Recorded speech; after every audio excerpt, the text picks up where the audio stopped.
করে না তো তাহলে তো দাম কাট কেন কাটবো খাবেন কি দেড় বোতল খাইবে তা তুই খাবেন কি আমি দেড় বোতল খাবার নাকি সুগার খাবার দেখতে হ্যাঁ তা তোর হইলো দান না নিয়ে গেলে খাবেন কি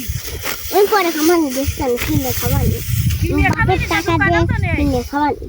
সুগার ওর বাপের টাকা দিয়ে কিনে এত টাকা ভালো ও কইছে কি করিন বাবার ওর বাপের টাকা দিয়ে কিনে খাবে না ও বাবার পকেটে টাকা নেই আমি দেখানোর বলতে টাকা ছিল মোবাইলটা খাবার দেবে আর বাবা ও এবারে টাকা কাটে আমার দিয়ে দেয় না তোর দেবে না আমার দেবে তোর দেবে। তোর কি আছে তোর দেবে না আমার দেবে না তুই একটা কাজ করবি আবার আমি তুই কাজ করবি আমার অত দরকার না বিমারি না আগে তোর মতন তা লাগবে না তোরও খা ভিডিও করে না তোরও খা লাগবে না তুই বাড়ি যা তুই আগে বাড়ি যাই দিস কেন তোর কি আর না ঝগড়া করে দিন ওর সাথে ঝগড়া করো তুই আগে বাড়ি যাবি তারপরে আমার মতন কথা কওয়া লাগবে না তোর দরকার নেই হবে টাকা